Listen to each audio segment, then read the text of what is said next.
Khairul Hazana. Saya Meli Guntur. Selanjutnya kelompok kami akan membahas tentang faktor penyebab erosi di end rekam.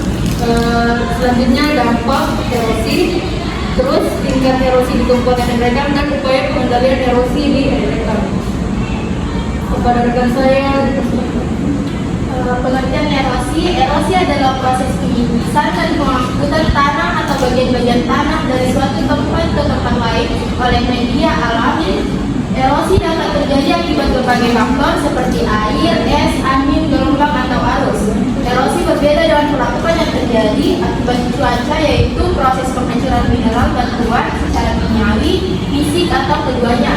Erosi dapat menyebabkan beberapa dampak seperti menipisnya lapisan permukaan tanah bagian atas, merosotnya produktivitas tanah, merosotnya daya dukung tanah, dan merosotnya kualitas lingkungan hidup. Baik, yang kedua pengenalan kepada rekan saya. Baik, kita masuk ke studi kasus yang kami ambil, yaitu mengenai erosi di end rekam. Jadi sebelumnya kita langsung mulai dulu. Kita tahu seperti tidak asing sama end rekam. End rekam itu merupakan salah satu kabupaten Sulawesi Selatan dan termasuk dalam daerah rawan bencana tanah longsor di Indonesia. Kejadian tanah longsor sangat dipengaruhi oleh faktor pemicu, yaitu iklim, gempa bumi, dan aktivitas masyarakat dalam memanfaatkan lahan. Sedangkan faktor geologi, faktor tanah, faktor hidrogeologi, faktor tata guna lahan, dan faktor geomorfologi, lereng dan bentuk lahan merupakan faktor pengendali terjadinya tanah longsor. Next slide. Mari kita simak video ini bersama-sama. Dalam hubungan antar kecamatan di Kabupaten End Rekam, Provinsi Sulawesi Selatan, Kudus akibat diterjang longsor, ribuan warga di rumah desa terisolir dan terancam kehabisan pasokan sembako. Teman-teman, ini ada beberapa dampak dari terjadinya tanah longsor di End Rekam. Diikuti dari video di berita Kabupaten di Desa Sawino dan Desa Mungil terisolasi sejak 3 hari terakhir, bahkan mereka terancam kehabisan pasokan sembako lantaran jalan utama yang terputus. Selain jalan putus, juga titik longsor juga untuk jalan utama yang menjadi akses warga untuk keluar ke ibu kota kabupaten, sehingga beberapa warga yang ada di dusun Lating dan Katami terpaksa diungsikan ke tempat yang lebih aman. Warga pun berharap pemerintah daerah segera bertindak membuka akses dan memperbaiki jalan yang putus.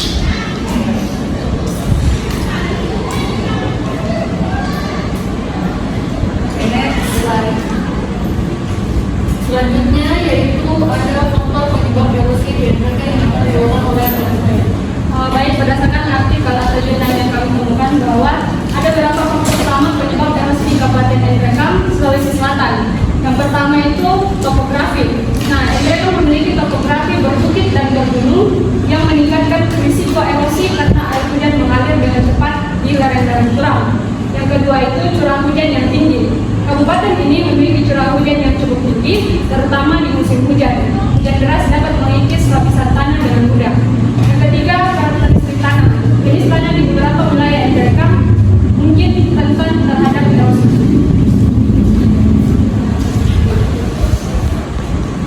Baik, selanjutnya ada tingkat erosi di Kabupaten End Rekam. Saya persilakan kepada rekan saya. Kedatangan Kabupaten End Rekam terbagi menjadi 5, yaitu kedatangan rendah 100%, rendah 5%, sedang 21%, tinggi 21%, dan sangat tinggi itu 22%. Daerah dengan tingkat kerentanan sangat tinggi terdapat di Kecamatan Mayuwa bagian utara sebagian besar Kecamatan Endrekam, Kecamatan Bujur Batu bagian utara, Kecamatan Ala bagian barat hingga utara, Kecamatan Jojo bagian utara dan timur, serta Kecamatan Maraka bagian selatan. Sebagian besar Kabupaten End Rekam memiliki tingkat kerentanan longsor yang tinggi. Selanjutnya yaitu dampak erosi yang akan dibawakan oleh Baik, secara garis besar dampak erosi terbagi menjadi 3. Yang pertama yaitu rusaknya infrastruktur bangunan atau jalan. Karena terjadinya erosi, terdapat banyak bangunan atau jalan yang rusak akibat adanya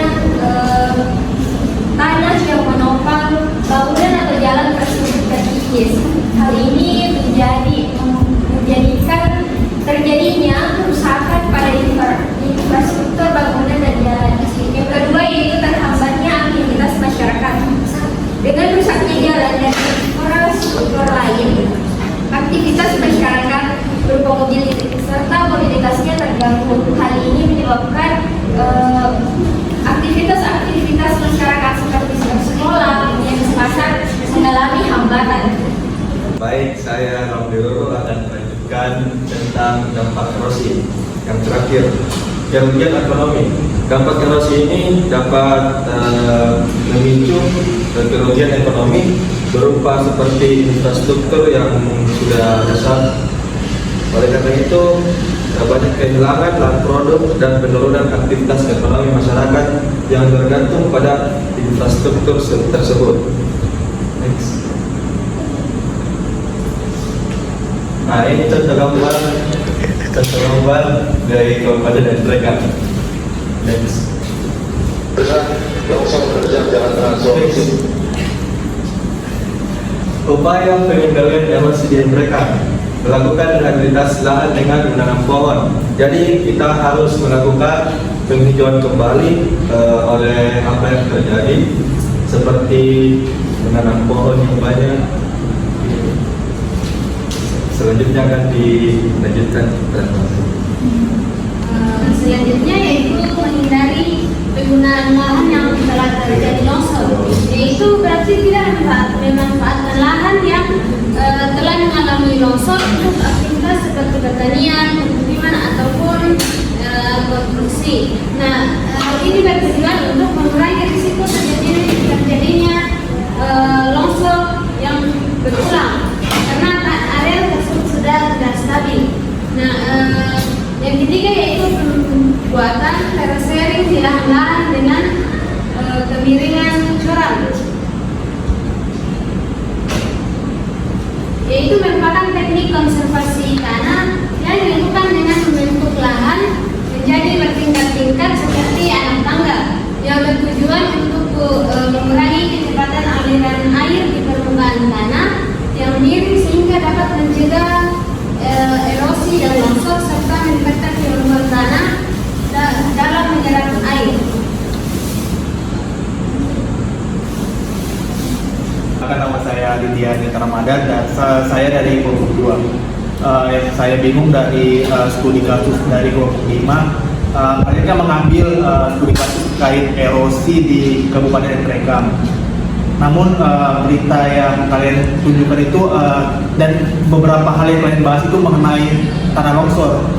Jadi antara erosi dan tanah longsor apakah hal yang sama atau berbeda? Bagaimana? Oke, jadi saya jawab pertanyaannya. Jadi pertanyaannya tadi itu adalah apakah erosi dan tanah longsor itu sama atau berbeda? Jawabannya adalah ada keterkaitannya. Jadi erosi itu kan adalah pengikisan tanah secara dalam frekuensi yang kecil, sedangkan longsor itu kan dia pengikisan tanah yang langsung besar. Nah, jadi apa dampak dari erosi itu? Dampaknya adalah tanah longsor ini. Jadi erosi dan tanah longsor ini itu saling terkait satu sama lain. Bismillahirrahmanirrahim. Assalamualaikum warahmatullahi wabarakatuh.